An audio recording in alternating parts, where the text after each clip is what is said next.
আগামী সোমবার ২রা সেপ্টেম্বর কৌশিকী অমাবস্যার দিন সন্ধ্যার সময় পারলে গোপনে পুড়িয়ে দিন এটি।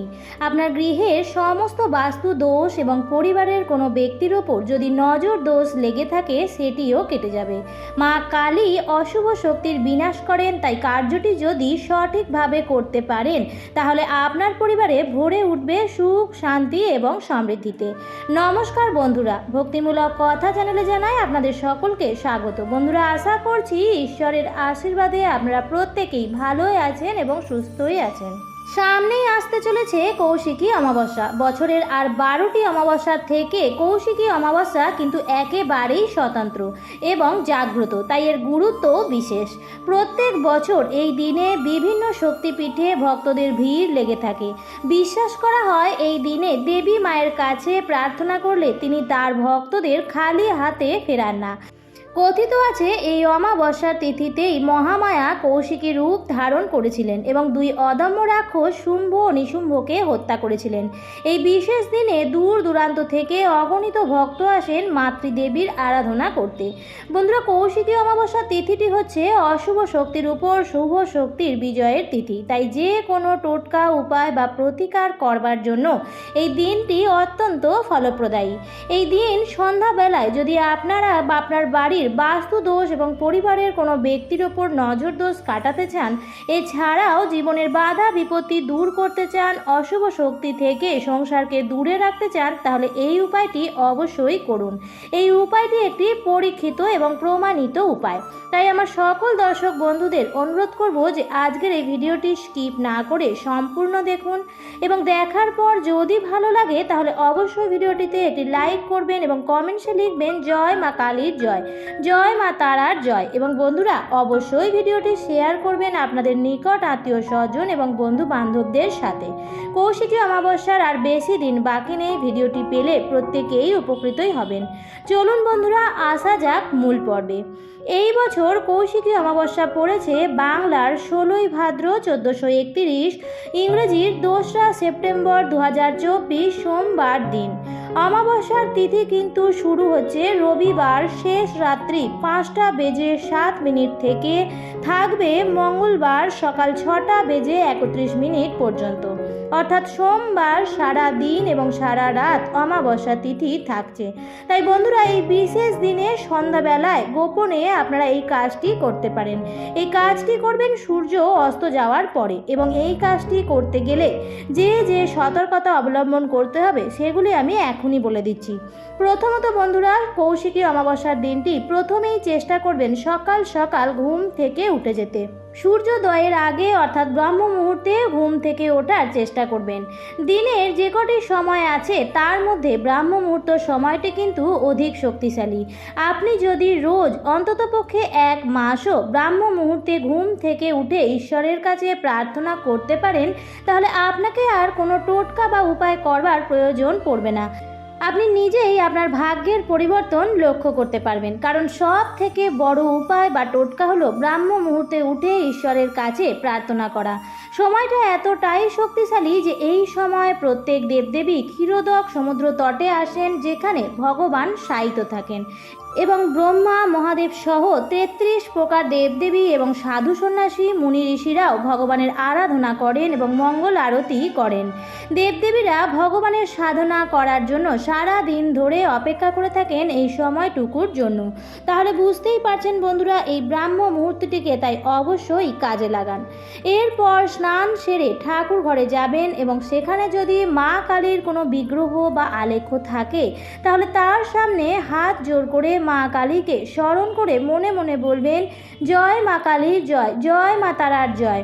এবং অবশ্যই বলবেন মা কালী সহায় হও, আমার জীবনের দুঃখ কষ্ট বাধা বিপত্তি সব দূর করো, পরিবারের প্রত্যেকের মঙ্গল করো। এই আশীর্বাদ চেয়ে নিয়ে নিজের দিন শুরু করবেন।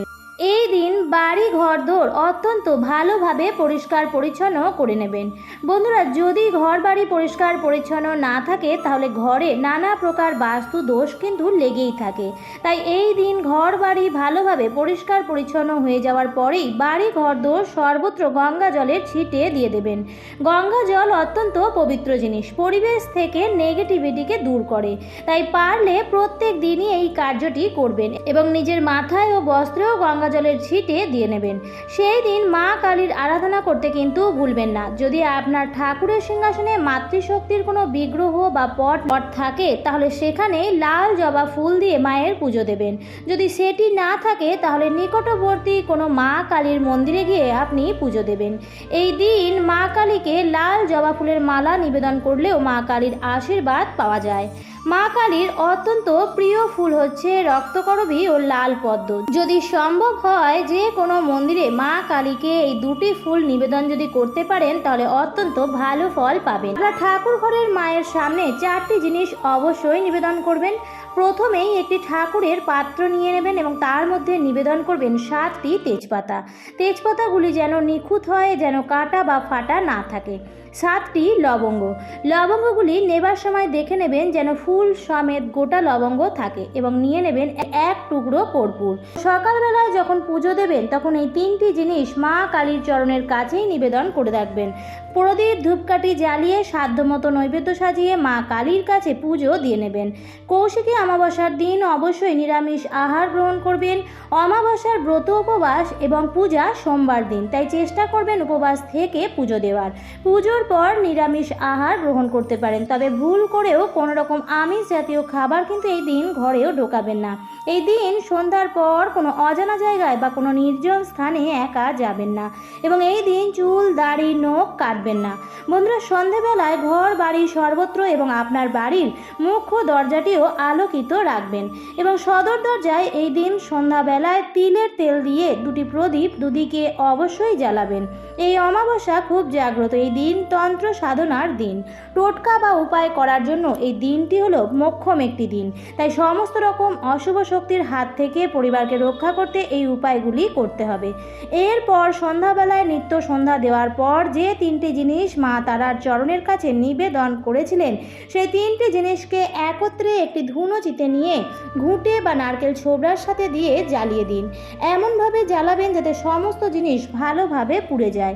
পোড়ানোর সময় যে ধোঁয়া তৈরি হবে সেই ধোঁয়াটি ঘরের সর্বত্র ঘুরিয়ে ঘুরিয়ে দেখাবেন এবং সেই সময় কিছুক্ষণের জন্য জানলা দরজা একটু বন্ধ রাখবেন যাতে ধোঁয়াটি বাড়ির সর্বত্র যেতে পারে। কিছুক্ষণ পর আপনি আপনার বাড়ির মুখ্য দরজাটি খুলে দেবেন এবং তারপর আস্তে আস্তে জানালাও খুলে দিতে পারেন যাতে ধোঁয়াটি বেরিয়ে যায়। বন্ধুরা, এই উপায়টি আপনারা করবেন সন্ধ্যাবেলায়। এই উপায়টি যখন করবেন তখন যেন বাড়ির সদস্যরা ঘরে থাকতে পারে তাতে কোনো অসুবিধা নেই, কিন্তু বাইরের কেউ যেন এই সময় ঘরে না থাকে। তাই বন্ধুরা সতর্ক থাকবেন, এই কাজটি কিন্তু আপনাদের গোপনেই করতে হবে এবং ভালো ফল পাওয়ার জন্য এর পরের যে কটি মঙ্গল ও শনিবার পাওয়া যাবে আপনি পর 5টি মঙ্গল ও শনিবার করতে পারেন, অত্যন্ত ভালো ফল পাবেন। যদি কোনো ব্যক্তির ওপর নজর লেগে থাকে, অনেক সময় এমন হয় যে কোনো ব্যক্তির খুব ভালো আয় উন্নতি হচ্ছে, প্রতিবেশী আত্মীয় স্বজনের নজর লেগে গেল, তার কাজে হঠাৎ খারাপ চলতে শুরু করলো বা সে শারীরিকভাবে অসুস্থ হয়ে পড়লো, এমনভাবে সে ঠিকভাবে কাজও করতে পারছে না, তাহলে সেক্ষেত্রে সেই দিন তেজপাতা লবঙ্গ এবং কর্পূরটি পোড়ানোর আগে তার মাথার ওপর দিয়ে অ্যান্টি ক্লকওয়াইজ ভাবে 3 বার ঘুরিয়ে নিয়ে তারপর আপনারা পুড়িয়ে দিতে পারেন। এর ফলে সেই ব্যক্তির ওপর থেকে নজর দোষও কিন্তু কেটে যাবে। তবে যে যে নিয়মগুলি মানার কথা বললাম সেই নিয়মগুলি কিন্তু মেনেই এই উপায়টি করবেন, অত্যন্ত ভালো ফল পাবেন। আরেকটি উপায়ও করবেন, এই দিন বাজার থেকে 1 টুকরো ফিটকিরি কিনে আনবেন এবং পরিবারের যে ব্যক্তিটির বা যে বাচ্চাটির মনে হচ্ছে যে নজর দোষ লেগেছে, যার ফলে সেই ব্যক্তিটির বা বাচ্চাটির বারবার শরীর অসুস্থ হচ্ছে বা তার ব্যবহার বা মেজাজ খিটখিটে হয়ে গেছে, তাহলে এই অমাবস্যার দিন রাত্রি বেলায় তার বালিশের কোলের ভেতরে এই ফটকিরির টুকরোটি ঢুকিয়ে রাখবেন এবং সারা রাত সেই বালিশটির উপর যেন সেই ব্যক্তিটি বা বাচ্চাটি শুয়ে থাকে। তার পরের দিন সকালবেলায় সেই ফিটকিরিটিকে বার করে কোনো প্রবাহিত জলে ভাসিয়ে দেবেন। এর ফলে দেখবেন খুব ভালো ফল পাবেন এবং আরও ভালো ফল পাওয়ার জন্য সেই ফিটকিরিটিকে বালিশের খোলের মধ্যে পর 7 দিন থাকতে দেবেন, তাহলে অত্যন্তই ভালো ফল পাওয়া যাবে। বন্ধুরা, আজকের পর্বটি এখানেই শেষ করছি। আশা করছি আজকের ভিডিওটি দেখে একটু হলেও উপকৃত হয়েছেন। এই ভিডিওটি দেখে যদি ভালো লাগে তাহলে অবশ্যই ভিডিওটিতে লাইক, কমেন্ট, শেয়ার করুন বন্ধুরা। আর যদি চ্যানেলে নতুন হয়ে থাকেন তাহলে অবশ্যই চ্যানেলটিকে সাবস্ক্রাইব করে আমার সাথে থাকুন। দেখা হবে পরবর্তী নতুন কোনো ভিডিওতে। ভালো থাকবেন, সুস্থ থাকবেন। ধন্যবাদ।